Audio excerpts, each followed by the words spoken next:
Well, welcome, Ron. It has been a year. Hard to believe. It's been a year since we did our last history video. And in that time, of course, it's been a very interesting period because we've had the COVID-19 pandemic, which we're still contending with. And for that reason, you and I are socially distanced, actually more distanced than we need, but we want to be safe. Right. Again, thank you for your willingness to do this and to share this history for those who will be interested in it. And I know there are people who have watched the previous material that we've generated, and when we finished a year ago, we had come up to a certain point. And so I'm going to invite you to pick up where you would like to, and let's get into it. Well, Greg, in my opinion, I want to thank you because to me, how many parishes, how many organizations have people like you around? And to me, the work you're doing is tremendous. Extremely important to a large degree because it tells a history. I've said many times in my life, I live in the present, I learn from my past, and I look forward to and plan the future. And I believe we must all kind of live somewhere along that line. And you, of course, are retired now from your normal work, and you're spending your time and a lot of money to do jobs like this, and I certainly appreciate it, and I know an awful lot of other people who do as well. So I want to thank you, because I feel very strongly that otherwise it would not be done. Well, thank you, Ron. I appreciate that. Yes. Now, we ended off last time in my memory, and what I'm talking to you with is strictly my memory.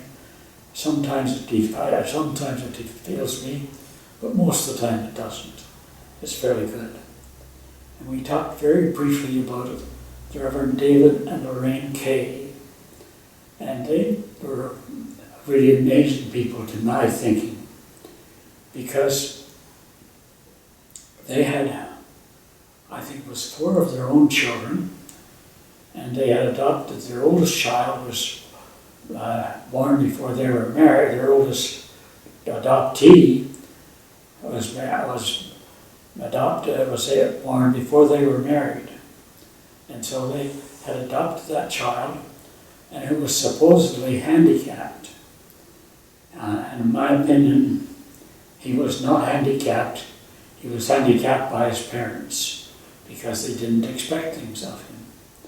And he went through high school, and the last words I heard of him, he was a doctor in Chicago, and I would imagine a fairly good doctor. But David and Lorraine had 4 or 5 of their own children, and at that time the St. James Church was a very busy place because there was 5 of them, and there was another family who lived very close to the church, of 4 or 5 girls and 1 boy. And we had, as a result of that, of course, we have a Sunday school already of 10, and then there's our family in us as well, 2 of them only at that time. And so there was quite a thriving Sunday school in St. James Hockling at that point. It was about 25 children in the Sunday school at that time. And of course, pretty well matching number of adults in the church all the time. And in fact, the church was quite vibrant at that time and doing well. When are we talking about, Ron, here approximately in terms of date? David Kay came here in 1963 and left here in 1970. So he was here 7 years. Yes. And St. James Church was very good, very well done, very well at that time, and very successful. And I think you said at one point that of the different churches, St. James was probably the largest, most active congregation. When Alan Reed was here, and of course he was followed by the Reverend Lloyd McFarlane, and Lloyd McFarlane was a very, very active Christian man. I remember being at home at that time, and at about 8 o'clock in the morning, or maybe a bit before, you would see him walking up through the village to the church for morning prayers. And he did it every day, without failure. And his wife was an outgoing concern in the community as well. But we seemed to have at that time ministers who were team ministers type thing.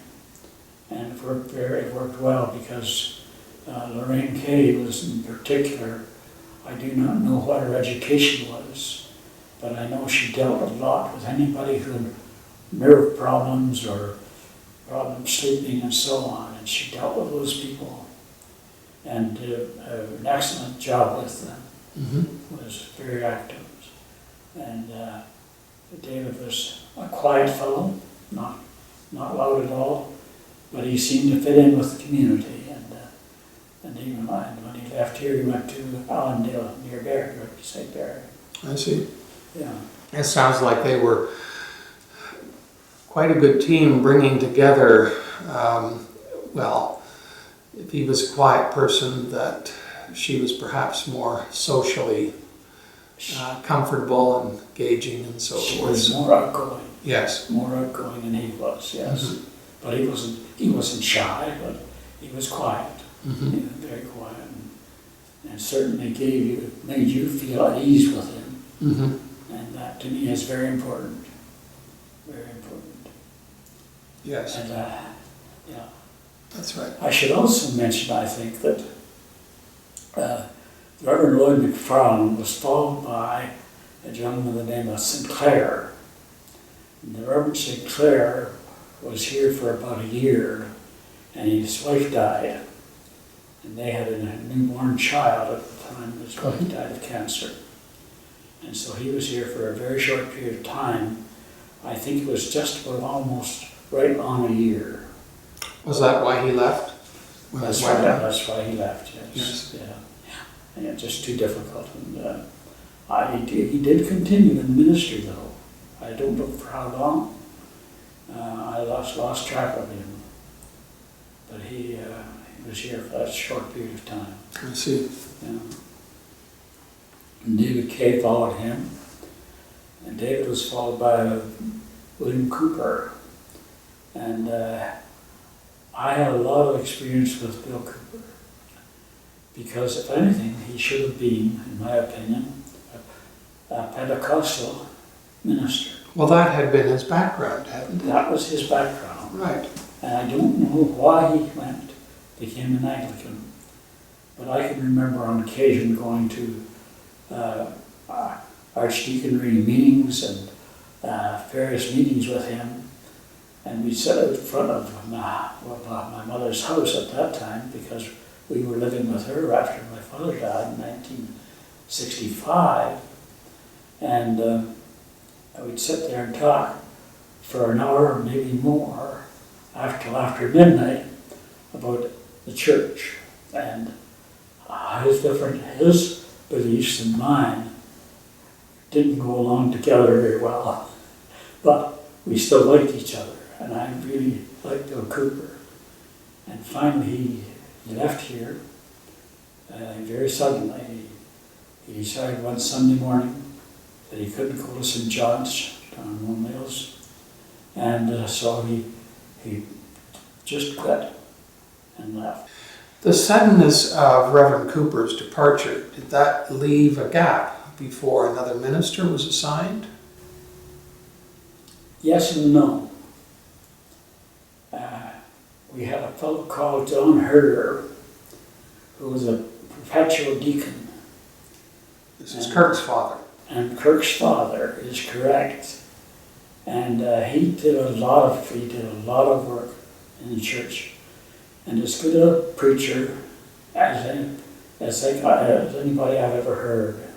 He knew his Bible, and he knew what it meant to him. And it certainly meant that, he did a good job at his work as a tool and die maker, and as his work as a Christian deacon. And he was a tremendous man, as was his wife, Catherine. So he stepped into the breach for work. And we had other people who had lived in the community who had been ministers, and they took services. I've forgotten how long we were without. We weren't too long without a minister till we had a new minister. And so who followed Reverend Cooper? Reverend Cooper was followed by Brian Murray, the Reverend Brian Murray. And Brian was only really coming there as an interim. He was not committed to long term, and he wanted to go on and do other things in ministry outside the church, which he did, and which I think he's still involved in. He doesn't have a church, but he has a lot of Christian work. So he did not stay long. He was here for about 2 years. Mm-hmm. About 2 years. Okay. And he was good. Followed by Colin Proudman, Reverend Colin Proudman. Now Colin was a director of a theological school in Saskatoon, I think it was. I hope I've got the right place. And well known. And I can remember when he came here, we met at one of the people from Moore Mills Church, actually, and I've forgotten their name. It's gone from me completely. But they lived just east of Moore Mills, about 1.5 miles, and a very nice house and so on. And we met, and Bishop Garnsworthy came and introduced him to us, and the group that were there was about 10 of us. And it was a good introduction to him. Very smart man.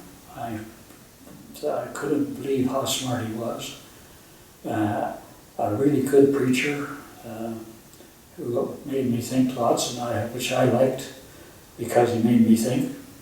And he and I got along well together, as he did with most people in the parish. That's an interesting transition, though, from heading up a theological college in another province, yes, to parish ministry here. Yes, it was. Yes, it was.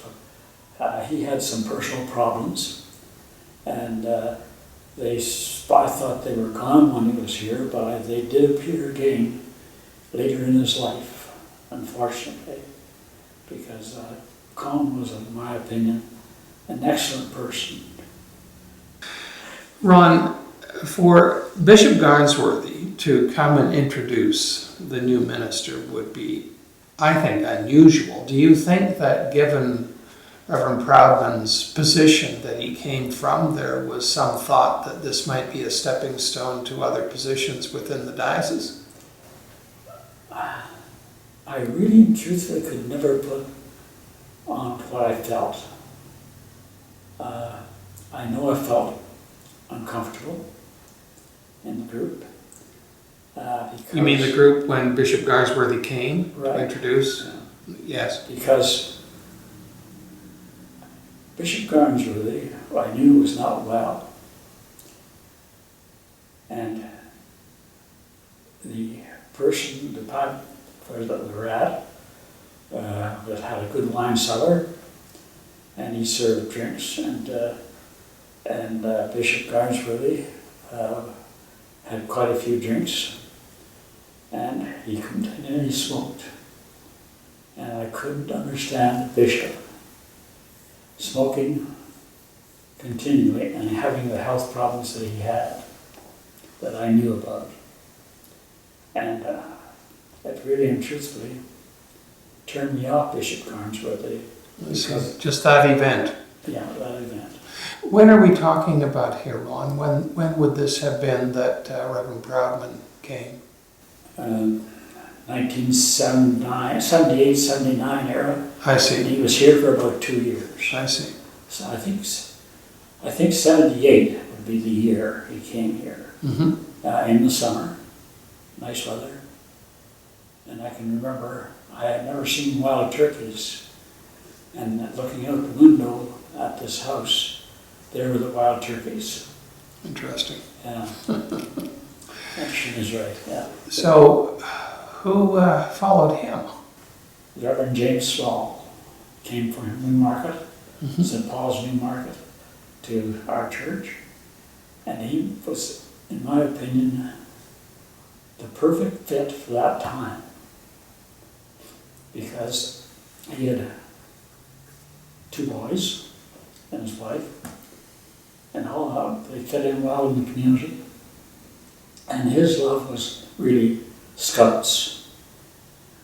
And he started getting young people to come into our church, and the young people brought their mother and father with them. And again, St. James began to really thrive. So this would have been in St. James, a scout troop? No, the Scouts were at Mona Mills. Mona Mills. Mona Mills, because that's where he lived. I see. The rector changed from being in Hockley to being at Mona Mills while Colin Proudman was here. And they bought a house, which I said to them, "You're very foolish, because those houses are built like no one can believe they'd be as bad as they were." Is this the current rectory? That's the current rectory. Yes, all right. And we have spent a lot of money on that rectory. The windows that were in it were garbage. There were places in the outside walls where there was no insulation whatsoever, and things like that. Those houses were very poorly built. And I knew that, because we had built a house, our first house, we had built in Bolton in 1956. And my father did an awful lot of work in that house, and it was a really well-built house. We made Bolton our home until 1965, when my father died very suddenly of a heart attack. And at that time, we started the move back to the Hockley Valley.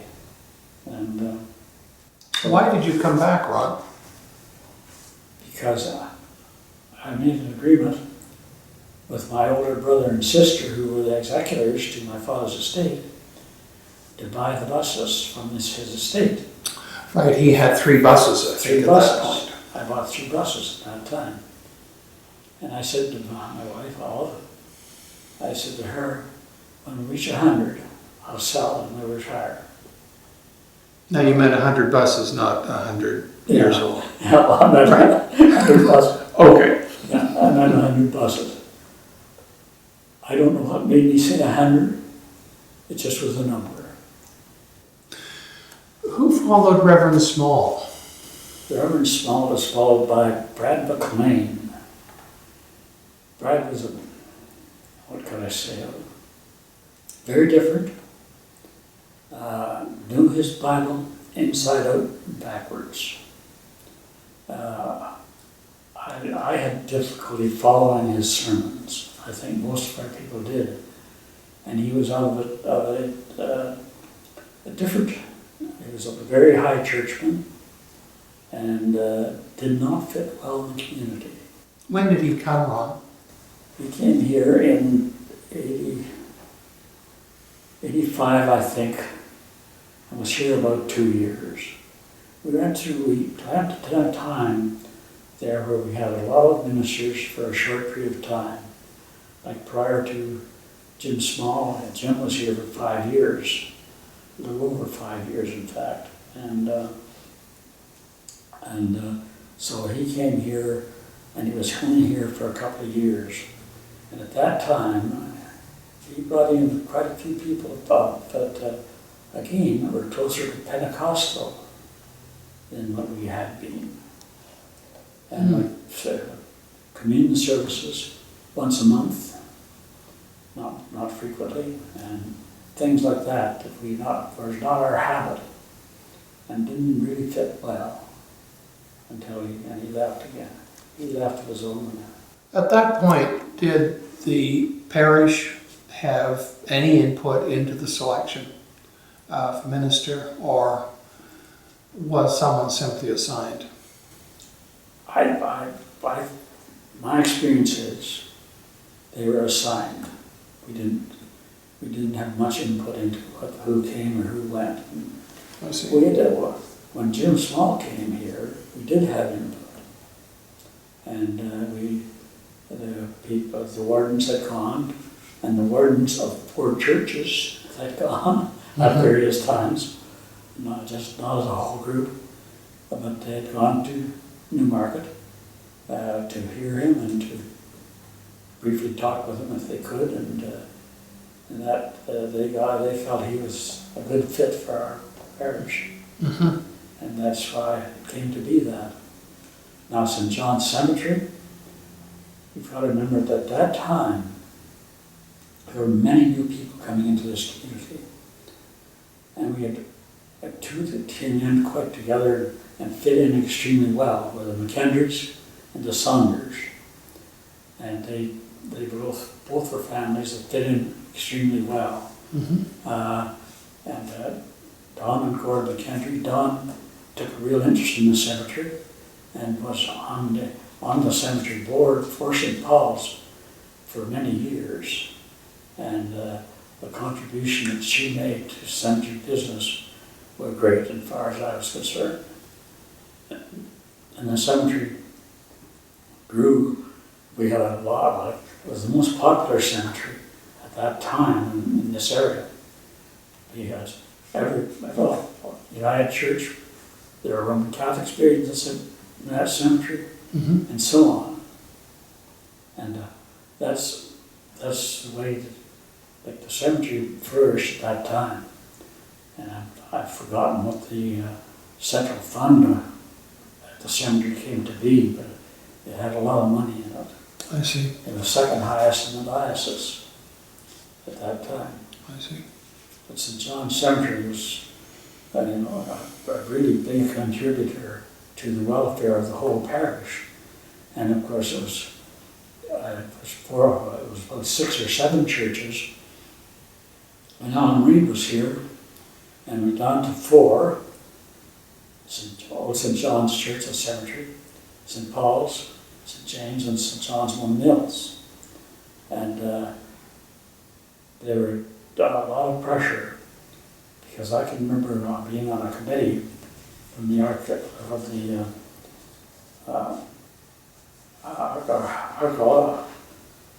Archdiocese to talk about closing down rural churches, because there were too many rural churches, and some of them with very few people.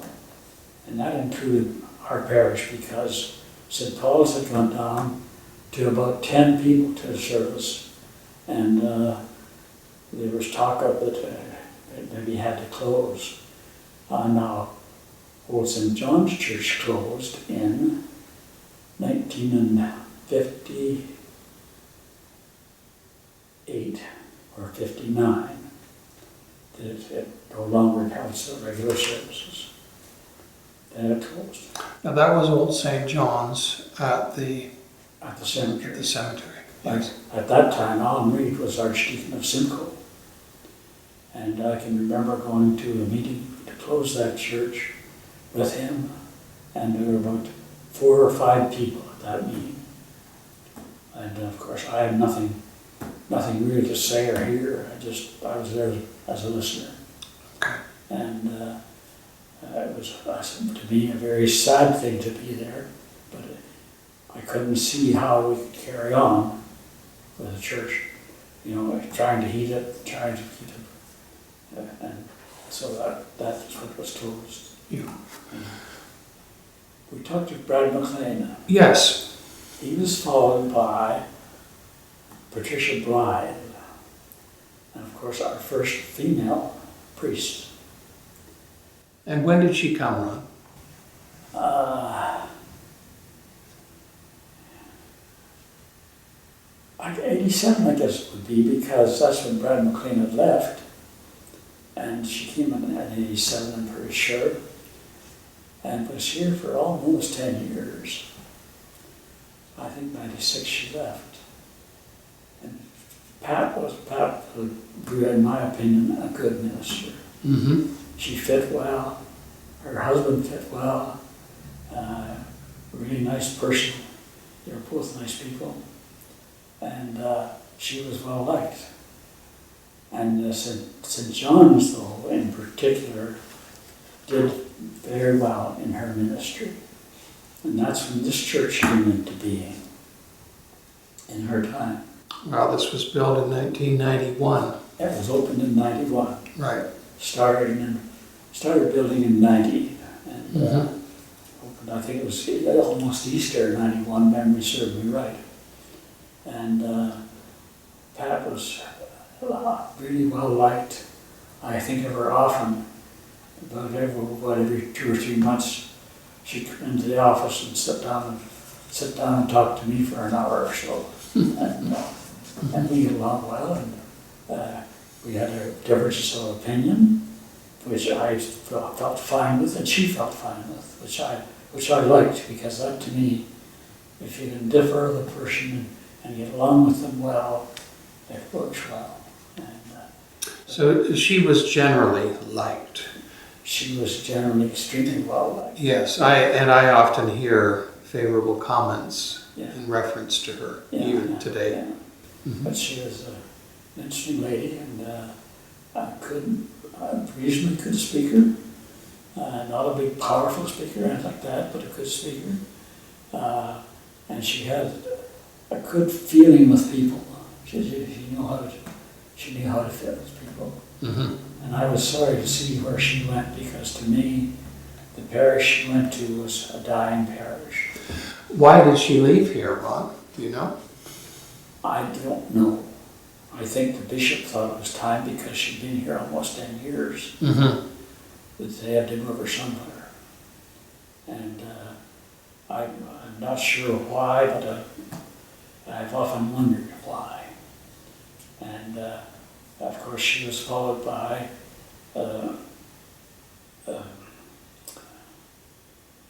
Don Beatty as an interim, Mm-hmm. and he was here for almost a year. Mm-hmm. And he was another one that fit well into our parish. Our parish thrived with Don here.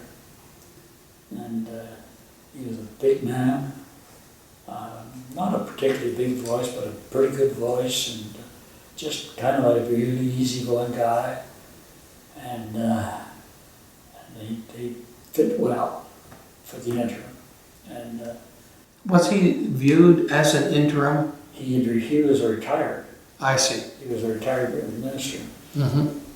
And I remember having a busload of people in Elmira, and running into him and his wife in Elmira one day after he'd been here. He knew how it was. He fully remembered, just like that. Mm-hmm. And that was the kind of person he was. Yes. And then he was followed by Barbara Hammond. Mm-hmm. And, So she came, when would that have been? she came here in 97. All right. I'm pretty sure. Mm-hmm. And of course, I'd been retired by that time from the end of 1988, because I had been basically, now was fully retired, because I'd sold most of the property in lots across the road Mm-hmm. in the subdivision, and I was really retired. In fact, we did a lot of traveling at that time. We were gone in 1990. We'd gone to Rambagal to see the Passion play. That's put on every 10 years. Yeah, right. And that was almost, we were away for almost 3 weeks. Mm-hmm. So, Ron, how long was Barbara here? Barbara was here till 2008, when John Lockyer came here. Mm-hmm. And they had many similarities. they were running the show. And they both are the same, cut from the same piece of cloth, as I've often said. And basically, the churches were being closed. St. Paul's, of course, was closed when this was built. These windows in here are from St. Paul's Church. And the windows in the offices are from St. Paul's Church. And so the windows in the church, the windows in the church are from St. John's, Mona Mills. And they were put in the time that Newman Bracken was here. All of those windows. And I could tell you a story about one of the windows in this room. I don't know which one it is now. But my father, every spring, before it was time to go threshing, and a brother of his had a lumber mill, and they would cut. They would park on somewhere in a farmer's field. We wanted to had some logs that he wanted sawn into lumber. And they would move the mill and put it on his farm, and other farms would bring their logs for cut into summer, lumber. And they cut logs into lumber. Some maples, some beech, some pine, some spruce, and so on. And he was up at this place, farm, cutting lumber, and Newman Bracken came in to see the farmer, wanting him to put a window in St. Paul's. The farmer could quite well afford it. He was a good farmer. Wanting to put a stained glass window in. Yeah. Yes. Yeah. And of course the amount of money was something like $1,500, $2,000, which was a lot of money in those days. Yes. And they talked, and he talked, and he missed lunch. And finally, about 3 o'clock, he went into had lunch. And that was but Newman Bracken had his way, and that was his style. You got the farmer to fund the window. Yeah. And that's one of the windows in this St. Paul's room. In this room. That's Yes. right. That's right. Was Barbara Hammond a controversial figure?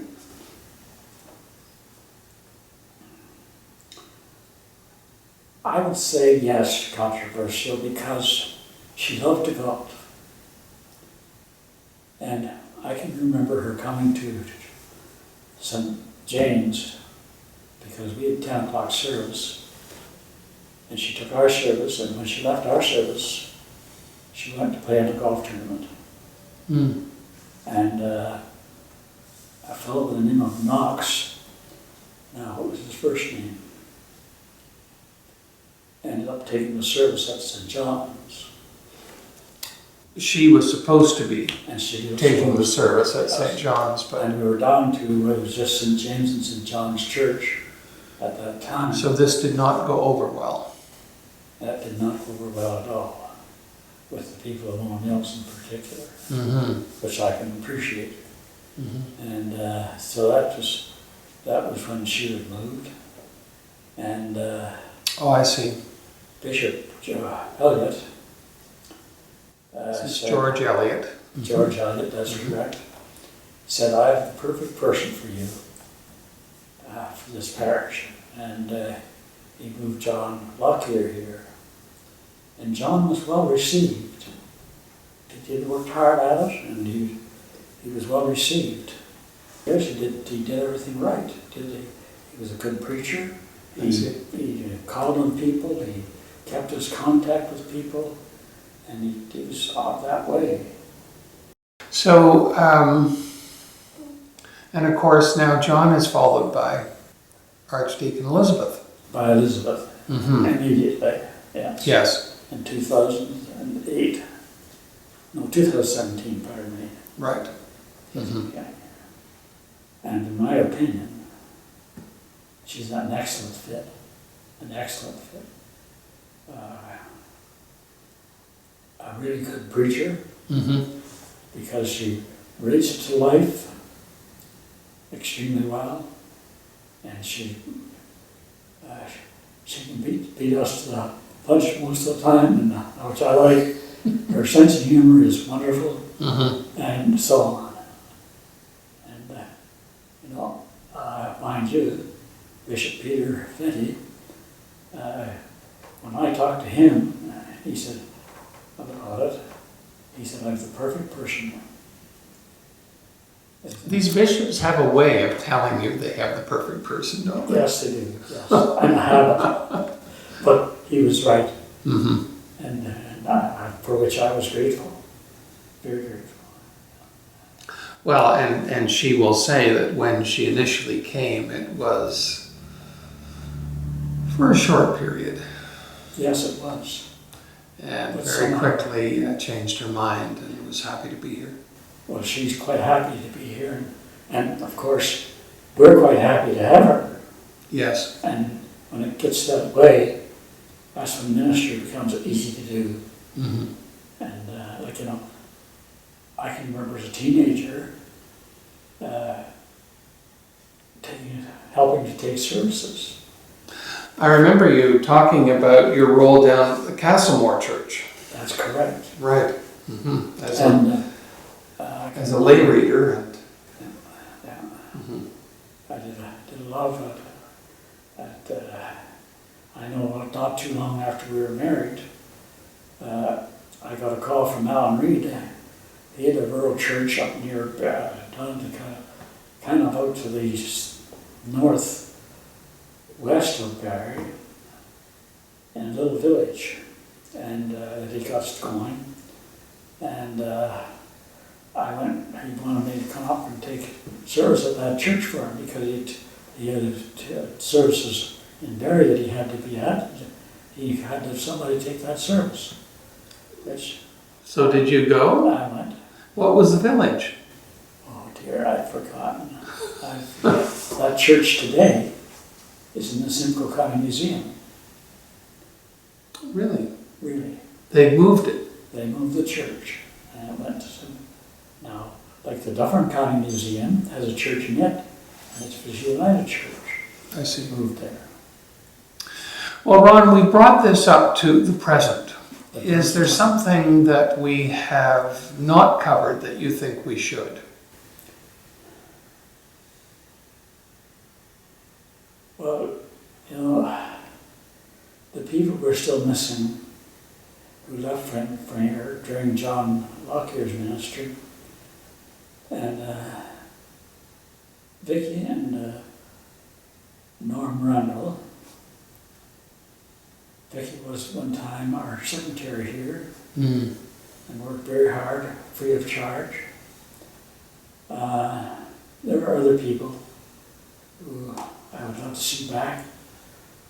A lot of people have died that were here, and those people are long gone. Where did Vicky and Norm Randall go from here? And nowhere. They just stopped attending. It just stopped. Yeah.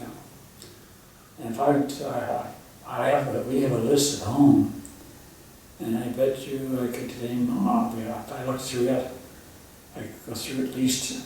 There's still 30 or 40 of them living that left. Are you wondering if there should be some outreach to some of these former I've parishioners? been searching in my mind, how could we get some of these people to come back? Because some are people I talk to regularly, Yes, and I've often invited them back. but you've not. Do they say anything about? No, they just don't want to come back. I see. We got hurt once, and they don't want to come back. It's interesting, Ron, because we are approaching the Pentecost 14 Sunday service of September 6th. Today is the 3rd. That's And the video, the service video, produced for Pentecost 14, Archdeacon Elizabeth makes reference in her homily to what do people seem to remember about the churches they have attended. And the predominant feature is conflict. That's what they remember, the conflict that has very possibly occurred during their time in a church. And I thought that's and of course, when you talk about people who've left and don't want to come back, I think sometimes they've just been hurt by the conflict and don't want to re-expose themselves, perhaps. Don't want to stir up those feelings.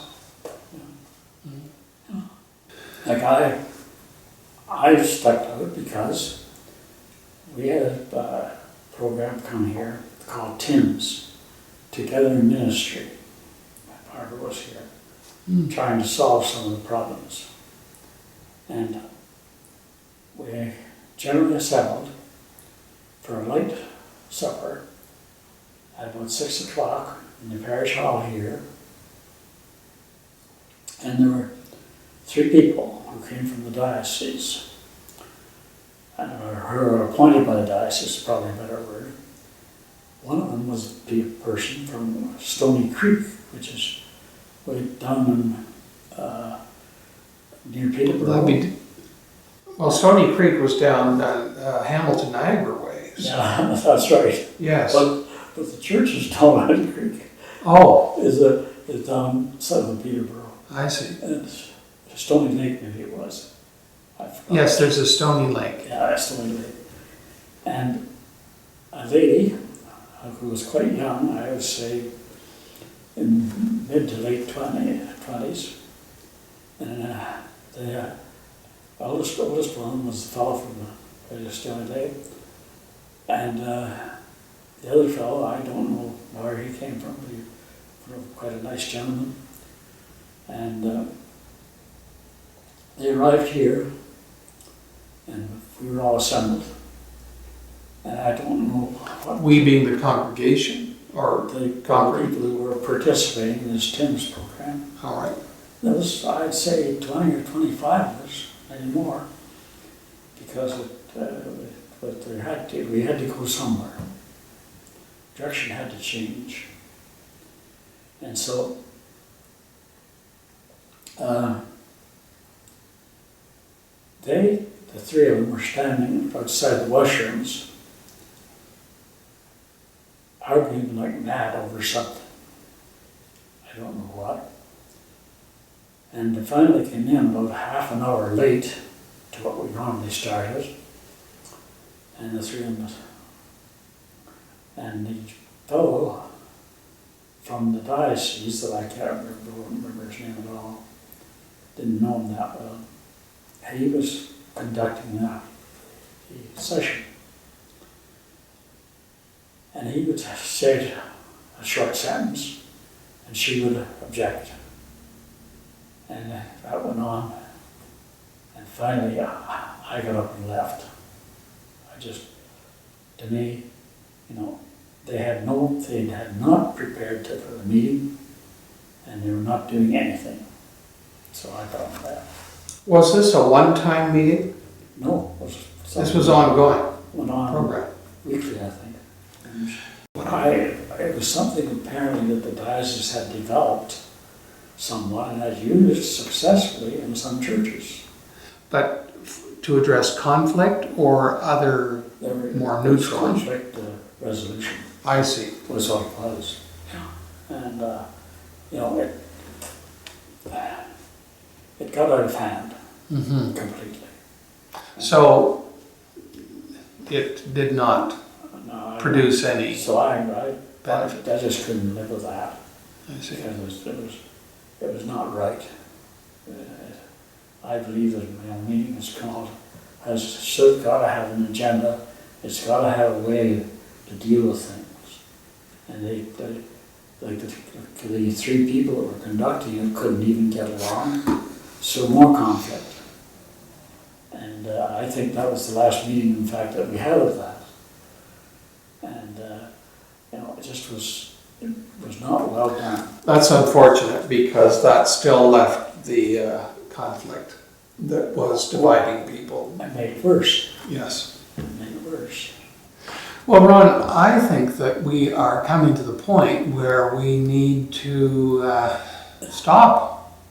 We've covered a lot of ground and a lot of history, and I really appreciate you bringing us forward through this whole process of the various ministers, and that's very interesting and it's very helpful.